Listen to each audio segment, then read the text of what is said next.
Okay. Welcome back. It's been a second. Actually, for you, it's not been a second. It's been the exact amount of time because we are very consistent. But Jason and I haven't spent a lot of time together recently. Yeah, so I thought Jason was breaking up with me because we hadn't seen each other in like a month and a half. But it turns out he's just been going all over the globe. You've been traveling too, not just me. I mean, fair. Yeah. Don't just put me on blast like that. Yeah, well, okay, fine. It's not entirely your fault, but mostly. Yeah, we can get into that. You know what sucks though? What? Traveling with film. Traveling with film. Let's talk about it. What do you usually do when you show up to the airport with film? I throw it in their face. Well, okay, we're going to be a little bit different than most people because we're ultra famous. because yeah. You know what? I actually did just get this question though. Someone was like, "Hey, you look like you travel all the time." But my guess is you've gotten this question. Somebody came up to you and was like, "Hey, you look like you travel. You look like you're a world traveler." No, in the comments of one of my videos. Okay. You just do a hand check, right? I do hand check. Always do a hand check. Always hand check it. Throw it in something plastic. I like to use the plastic bags because, you know, you have them around their house and they're actually so much more chiller than they used to be. Dude, in the US, they're good. Yeah. Outside of the US, they suck ass. The UK is like notorious for not doing hand checks. So when I was flying back from Manchester is like the worst airport. Don't ask for a hand check there. They won't do it. I roll up to the guy. I'm like, "Hey, I have a bag of film. Can I get a hand check?" And he's like, "If your film is below 6400, you'll be fine." And I'm like, whoa. How often are you seeing the 6400 ISO film? Does that even exist? He just made that up. And how do I get some of that? Yeah, anyway, I was like, "I have 3200 in here." And he's like, "Okay, fine. Just pull those out and we'll do those." So the entire bag of film went through. And then at the end of it, one of my bags got flagged because I had like some hand grenades or something in there. Well, obviously. Just it's a safety thing while I travel. You know what? You can never be too safe. So one of my bags got flagged and the guy's like taking all my shit out and stuff. And he's like, "We got to run it through again." I'm like, "Fuck, two times? No. All my shit's like going to be fried at this point." That does suck, dude. Did I tell you what happened when I was coming home from Copenhagen too? No, because I haven't talked to you in like in 3 months. So I asked for a hand check. They were cool about it. And the lady was like, "Hey, is this your bag of film?" As she was just hand checking it. I guess they you swab look like it. You have film. Yeah, you look world traveled. I guess they swab it and test it for like with their mouth. Yeah, they suck on it. And she's like, "Hey, is this your bag of film?" I'm like, "Yeah." And she's like, "Okay, there's explosive residue on one of these." I'm like, "Fuck, Where did you just come from?" Yeah, I'm probably on some like Copenhagen list now at the airport.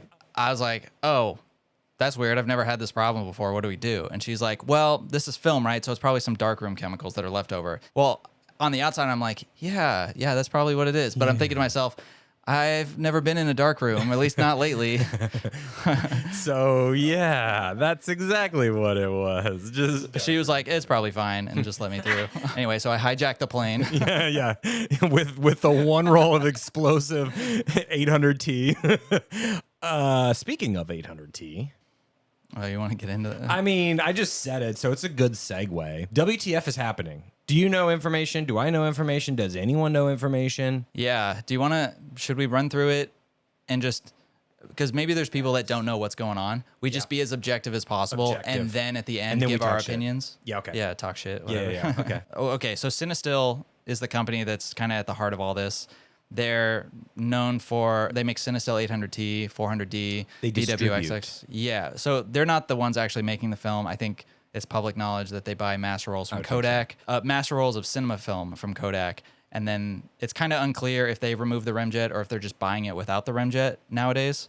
They used to remove it themselves. They buy that, and then somebody else, I think, finishes the film. Maybe Kodak finishes it. I don't know. I could see Kodak finishing the film, especially if they're getting it from Rochester. Yeah, so they always finish. So that's kind of the backstory of Cinestill, and that's important to keep in mind during this whole thing. You just let that joke go. Oh, okay, keep going. What? I said Kodak always finishes. That was a good joke. Okay, anyway, keep going. Yeah, they make sure you finish. I'm pretty jet lagged, so my body's somewhere floating on like East Coast Atlantic time, middle of the ocean somewhere. So I think this whole thing started because there was a Reddit post, somebody who buys 500T, bulk rolls it, and then removes the remjet and sells it themselves on eBay. They're a small business. Cinestill contacted them in some way and was like, "Hey, can you stop doing this?" it's affecting our business. It's kind of unclear if they got like a cease and desist. Yeah. Some people are saying that Cinestill straight up sued them, which I think has been debunked at this point.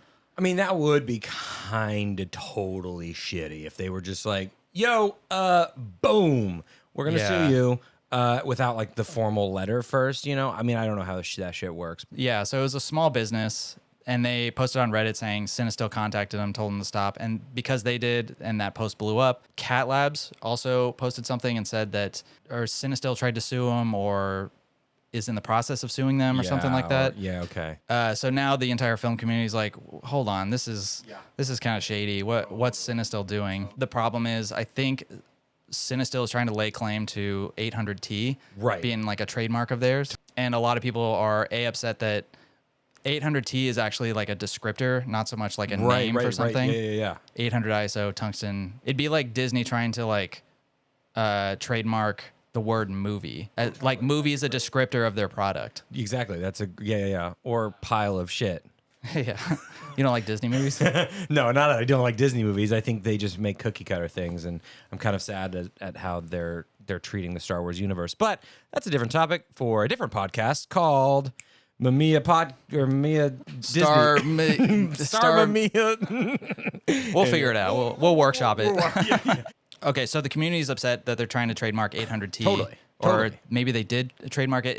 It's all kind of unclear at this point. I saw something. I was actually looking this up from this one video I watched, which, you know, credible sources, who knows, whatever. But theoretically, the trademark that they filed for or whatever, that was just like right before all of it happened. Oh, and so now that they own it. And so now it's like a thing. Now that they're rolling it out and being like, oh, yeah. Well, I think the thing to keep in mind is this is all kind of like alleged. I don't think there's any actual proof of anything out there. And we're not lawyers and we don't know what we're talking about. There's also the problem of Cinestill doesn't actually make their own film. They're buying from Kodak, and they're kind of being a middleman and redistributing it. For sure. And so everyone's pissed off. They're like, well, this isn't even your film. Totally. Yeah. Why do you think you can? For sure. Also, I would have to say, like, to be clear, there are also a lot of, there's like so many middlemen in film in general. Yeah. So, you know, a lot of the films out there aren't even made by the people selling it. They either buy or subcontract or whatever. So as of today, which is a week in the year. Today is October 16th.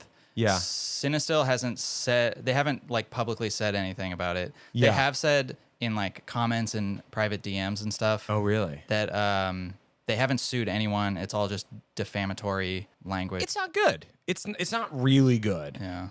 For the film community overall, because we're small relatively, and for someone to kind of come out and be like, yo, you can't do that is kind of hypocritical. If you think about it, I mean, Ford was the first car? Well, there's a lot of cars now. There's a lot of different cars. And it only takes time for things to like either catch on or change. That's capitalism, right? That's like capitalism. Someone's going to come along and try and make your product cheaper.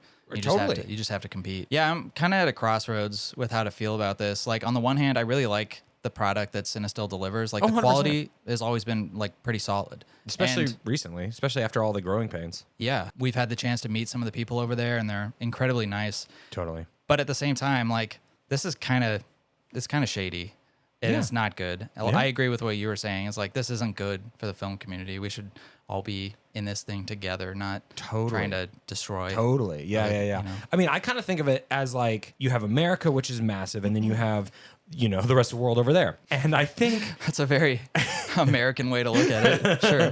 That, you know what? You have the greatest nation on the planet, and then you got a bunch of other bullshit. Some of those other people, I think, like Amber or Reflex or whatever, I don't know, but there needs to be a market over there to make it cheap. Because the thing that I always forget being here is we're spoiled with film prices. There are so many other places that film is so inaccessible because the price is so drastic. Yeah. If there is someone over there who can sell 800T, Vision 3, whatever, and serve that market over there, that can only be good. All we want to do is shoot some film, and we don't want to go poor doing it.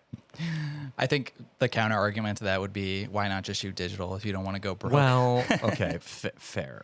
I think the funniest thing to come out of this is like literally all the comments. Oh, just rebrand it as like Reflex 799T. And there you go. I mean, to be fair, that's really funny.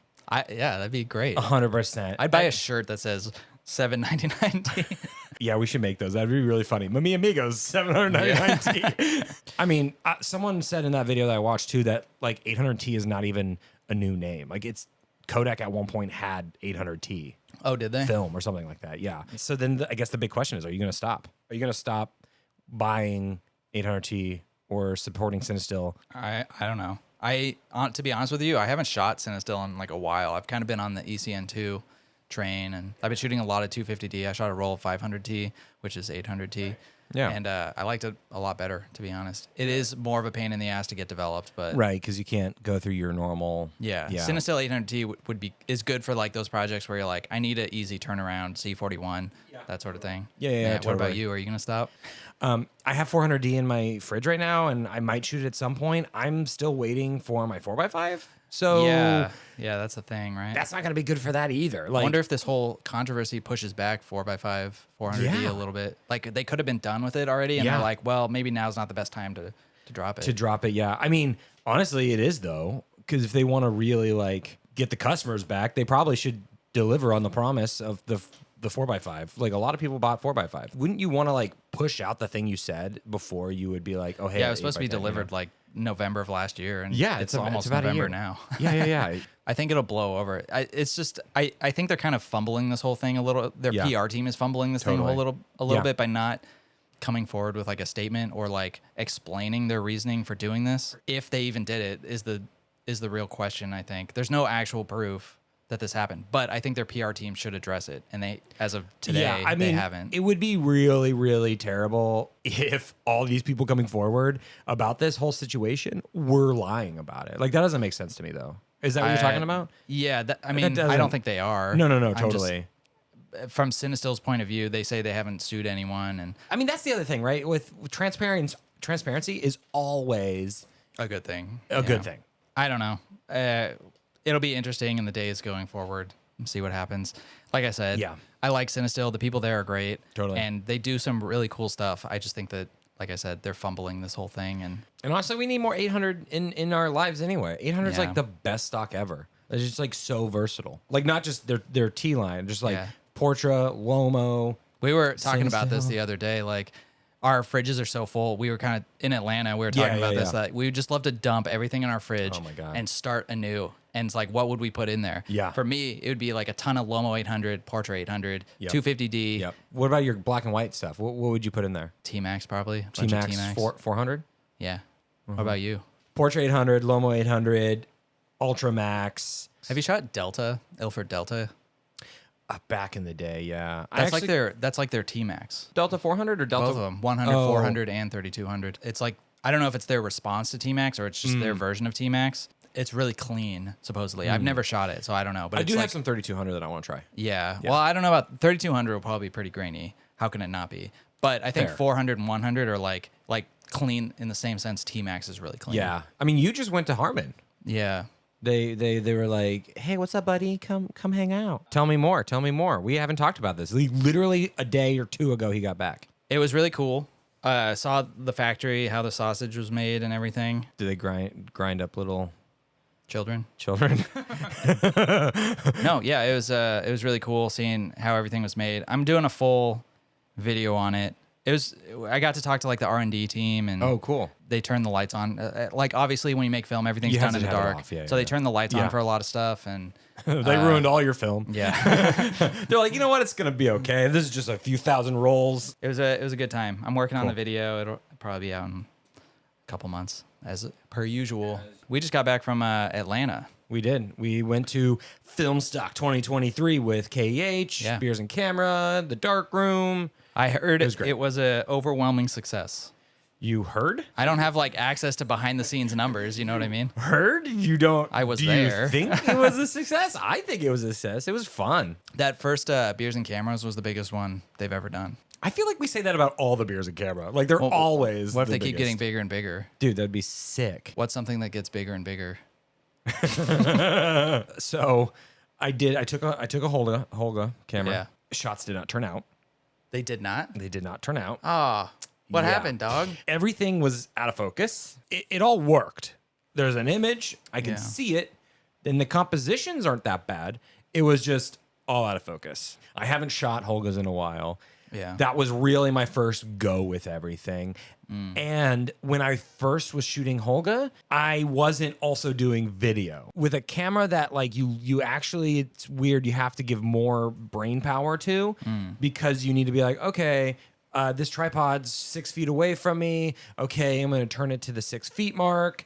Yeah. Like your brain is like, yeah, it is actually a massive bummer. Are you good but at like scale focusing outside of the Holga? It is interesting, right? Because scale focusing has to be different on medium format than 35. Right, so if you're shooting your Leica, you're scale focusing, your f8 is not going to be the same f8. Oh, yeah, you gotta be- specifically because this is a panoramic image. Yeah. It's almost large format. I mean, 12 centimeters is pretty It's massive, yeah. big, yeah. So yeah, I am bummed because that is a lot of images. That sucks, dude. Are Yeah. you still gonna try and make a video or Yeah, here's what it is. Sometimes film, Film photography photography sucks. sucks. 3. Volume 3. I got all those images back. I scanned them. I saw them, and I was like, oopsie. So my thought process was like, okay, well, this. Was it? Were you like oopsie, or were you more like about to punch the wall? No, I was really calm. I was just like, I get this is why film photography sucks. Sometimes I would not be calm about that. It was So that second, I was like, okay, well, what am I going to do? Put in another roll. I'm going to get out my laser, a laser pointer or the laser. What are they called? rangefinder. The rangefinder, like laser, whatever. Laser Distance measurer. Distance measurer. I'm going to be very precise with it. So I'm 3 feet away. I'll know I'm 3 feet away. If I'm 6 feet away, I know I'm 6 feet away. So I put in another roll. I'm going to send that out and see what the deal is. That sucks, man.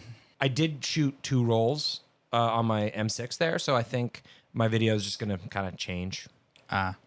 Improvise, adapt, overcome. Exactly, like my dad always says. What about you? Did you see your Atlanta. images from Atlanta yet? No, Oh wow. not yet. I just sent them off this morning. You know what was nice about Atlanta, and we've kind of talked about it, but like, it was nice just to be able to chill because we weren't actually. Usually we're in like go mode and things like that. We're like, gotta make a video, gotta document our entire life.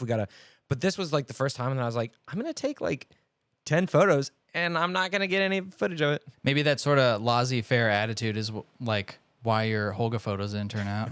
Yeah, maybe. Yeah, probably. Yeah, no, Atlanta was really fun.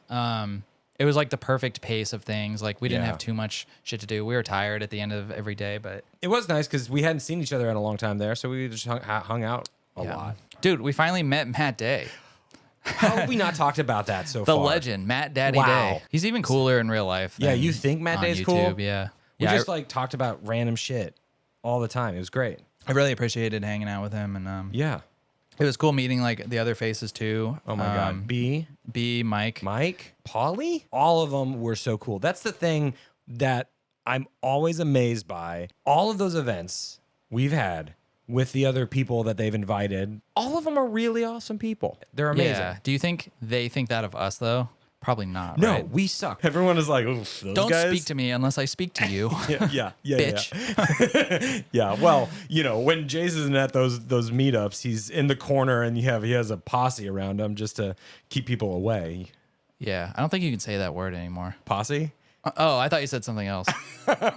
And then obviously the people that we've met before in Chicago, like Sissy, Yeah. Jonathan, Taylor, obviously. Yeah, she's great. She's She's fantastic. We love well, you, Taylor. It was yeah. funny. So she showed up that night. We were kind of eating across the street, and I wasn't looking at my phone. I had it underneath or whatever. And she comes in, and I'm like, and I get so excited. I'm like, boo! I like pop up and I give her like the biggest hug possible. I look at my phone like 10 minutes after, like she's doing the round saying hi to people. Look at my phone. She's like, I need a Caleb hug, and I was like, oh shit. And she's like, Yeah. you didn't know that? And I'm like, well, I didn't see the text until. And she's like, and so you just gave me that hug like that? And I was like, yeah, it was great to see you. Yeah, you two are on the same wavelength, the same like true. hyper energy. It's true. Annoying. No, I'm just kidding. Oh wow, annoying. Okay, wow. Okay. You know, the coolest thing about Atlanta was when we went to Cam Kirk Studios and they set up the backdrop and stuff. That's not really like the type of thing we usually shoot. Is no. like studio portraits or anything like that. So we were kind of just like a lot of us were just hanging back, like watching the people that actually do that kind of stuff. Yeah. in their element, and that was like kind of cool. So like Taylor, totally. Sissy, B, and Mike, they were all over it, and they were just killing it. It was cool to see them totally. like in their groove and just like their process. And it's fun because they all have their own different style too that you can see behind the scenes, and you're just like watching how they talk and how they interact and how they get their specific style of photos. It honestly was like for 3 seconds I was like, ooh, maybe I could do this, and then I realized no, I can't. You can do it if you believe in yourself. You can do anything if you believe in yourself. You're right. Thanks, man. Thanks for the pep talk. I needed that. Should we complete this? We've talked about it on like so many episodes at this point. Yeah. I think we can finally complete this arc. Oh yeah, what arc? Oppenheimer. We finally saw it. Post discussion on Oppenheimer. Did you see Barbie too? Yeah. Well, Okay. there's only one. You're right. There was only one. I forgot. Yeah, you're right. I was mistaken. Ass. So yeah, what do you think of Oppenheimer? I liked Oppenheimer. I thought it was fun. But to be fair, I do think they did lean on IMAX a little too hard with it. And it was, instead of like, look at this story, it was, look at how awesome and amazing IMAX is, which it looks great. Like, honestly, I would love to shoot something in IMAX at some point in my life just because, wow. Yeah. Were some of the IMAX shots out of focus though? Or not out of focus, they missed focus. Like there's one shot of Cillian Murphy, but it's pretty close on him. And the focus is like kind of on his ear instead of like his eyes. Right. Kind of distracting. Was that the last of the roll? Like, did you not? Yeah. They're like, fuck, we're running out. Kodak can't get it to us in time. I bet if Christopher Nolan was like, yeah, I want to shoot a movie on aerochrome, Kodak would fucking do that for him. Oh yeah. I don't know. What about you? You I know you have strong opinions on. I disliked it. Yeah. It's too long. The whole Robert Downey Jr. stuff at the end, the extra like 45 minutes or whatever, is like, it's interesting, but like unnecessary. And the movie's already 2.5 hours long at that point. Like, just wrap it up. It honestly could have been 2 movies. It could have been, and not to say that the weaving is not fun or whatever, or it gives you a break, but Well, 2 movies, like the second one's just called Oppenheimer 2, even more nuclear. shot on Super 8. Yeah, it kind of definitely seemed like 2 movies. That's not even the worst part, okay? The worst part is they overused IMAX. It's like you were saying, like they leaned on it as a crutch. IMAX is cool for movies like Interstellar, where you're on these alien planets and you're shooting in Iceland and there's these big, grandiose landscapes. Not movies like Oppenheimer, where you're in like an office or a classroom most of the movie. I do have to say, though, it was very well used with the atomic bomb in general, because the height of the image, like it's so massive. Like, I think that makes sense. It was the right choice to use IMAX for that part. Yes. But when the atomic bomb actually went off, dude, it looked like a firecracker. It didn't look big at all. Fair, it didn't look big. I was Yes, like watching the honestly. movie and I was like, he should have just used CGI. Oh, 100%. Like, yes. Yeah. And I do whatever. think that's another thing. I think that's another thing that really, like, I mean, as visual effects artists or ex-visual effects artists, whatever you really want to call yourself. Disgraced. Blacklisted from every visual blacklisted, effects cast studio. out, quack, whatever. It is kind of frustrating coming from that world and having filmmakers come through and be like, we didn't use visual effects, we didn't use CGI, we didn't use, and it's like, sure, they probably use visual effects in some capacity, like removals or whatever, like, you know, more basic things. And yeah, it sucks that people are like, oh yeah, we didn't use visual effects, because it's like, it's a tool now, right? It's a tool that was designed to make storytelling Bigger. and better and seamless. Think of Jurassic Park. Do you think Jurassic Park would have been as awesome if it didn't show the grandiose nature of those creatures? Just like stop motion dinosaurs being like, yeah. rawr. I mean, that's a different movie. Everyone in theaters is like, damn, this is so realistic. Yeah, I think you're right. They should have used visual effects, or they should have used CG for a massive ass atomic bomb. It's a nuke. It should be huge. Yeah. Like, sure, it's far away, but like, I don't know. It wasn't compelling. I also feel like the first like 30 minutes of the movie, it felt like a student film to me. Well, that's kind of Nolan's vibe. It's very indie feeling. Well, I know, but like, I'm talking about like student film, like bad.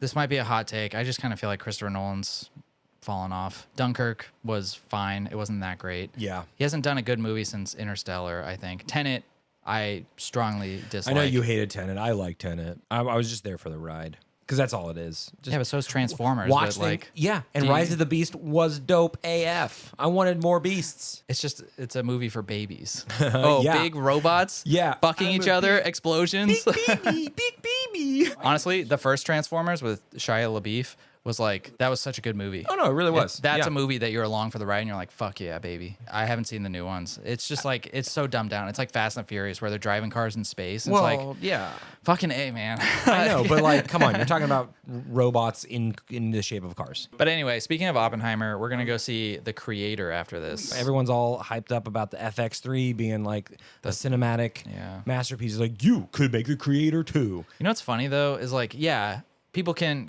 buy the FX3 and use it, and it's a great camera. But it's like they also use like a $50,000-$60,000 lens on that. Oh, yeah, so it's totally. like, yeah, it looks good because they're using a lens that's like totally. this old Kowa anamorphic, I think it was. That is the thing that I always have to remind myself. It really is not about the gear at all. They have a great production designer. They have a great locations manager. Yeah. They have a great cinematographer. Also, didn't like ILM do the visual effects or something? ILM does the visual effects. The thing that mattered is, the FX3 was light. It fit the way of how they wanted to shoot, and it was also 10-bit. We've had beef for what, 3 years now or something? Like, That's true. We have I shoot all my videos in 8-bit still on this old ass camera. garbage. I'm fine with the process. Garbage because he's not converting it properly and doesn't like colors.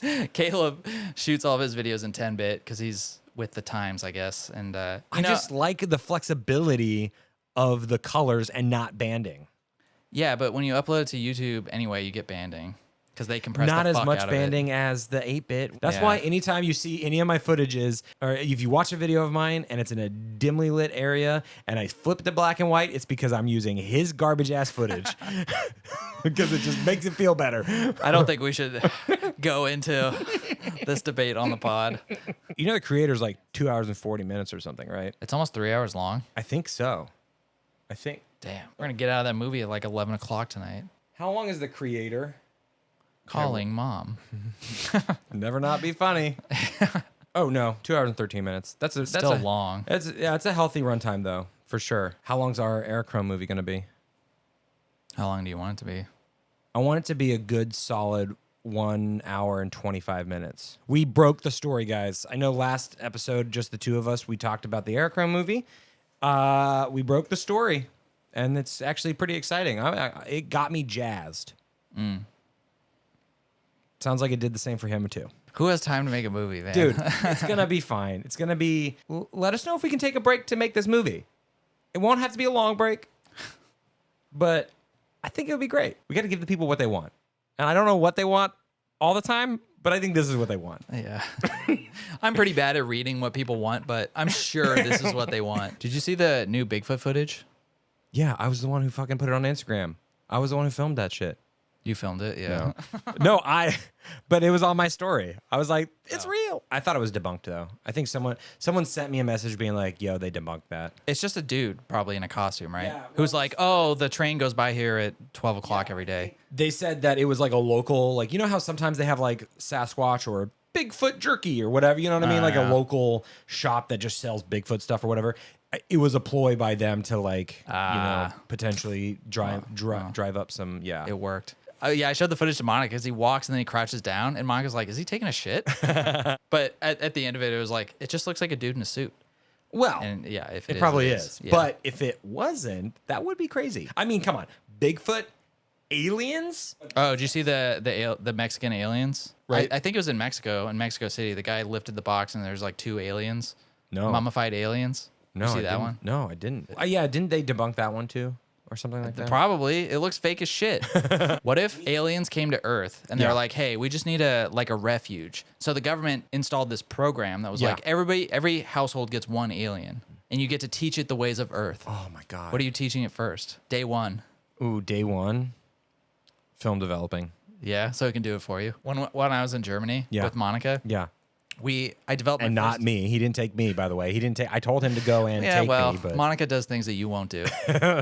Hey, man, there are some things that BFFs just don't do it for each other. There's some lines that shouldn't be crossed. So I met Lena Bessa Nova. Yeah, totally. And I somehow mentioned, like, I've never developed a roll of film. And she was like, okay, we have to. So the next day came in, and Monica and I developed a roll together as a team. And Monica had kind of done it in high school. And it turned out and everything. And at the end of it, Monica was like, this is actually pretty fun. Like, if you wanted to set up a dark room, like, I'll develop your film for you. Really? And I was like, We do have a second bathroom. What would happen, though, if she messed one up? divorce. Okay, of course. I would marry her for a day and then divorce. But part of me was like, well, if I get like maybe like she could learn how to do like ECN2. It's the hardest one, right? And that'd be cool to not have to send that out and stuff. And then also like if I got trays and she did like 8x10. Yeah, well, I got a lot of developing stuff, so the developing part for me is not. It's not the fun thing. Yeah. Like, I love enlarging. I think that's really fun. It's super tediousy. Tediousy? The developing part is just like, you just got to do it. Yeah, the shooting part and the like scanning and editing is the fun part. Yeah. Developing, I'd rather leave it to like actual professionals that know what they're doing. So we just finished our Pacific Northwest videos. Yeah, those videos. Everyone seems to be really digging those videos, and I'm really glad. It was funny. I told you over the phone while I was editing it that mine was only 23 minutes long. And then I cut mine down to 23 minutes, and no, I was kidding. What's the temperature on those shots? Really surprised my 800 or the MPZ 800 shots came out. I didn't realize Color Plus was so amazing with greens. I had no idea. We don't shoot green enough here in LA. The Lomo 800 shots always, like at the end, the pano shots that I got. I think it's weird sometimes. Like, you go on a major trip, you have all these ideas of what your photos are going to be, and then you get back and you scan them, and you're like, oh. It's hard to look at your own work objectively. Yeah. What about you? Do you think you got some really good stuff from there? Yeah. I don't know. I just kind of felt like I was in the groove, It was fun.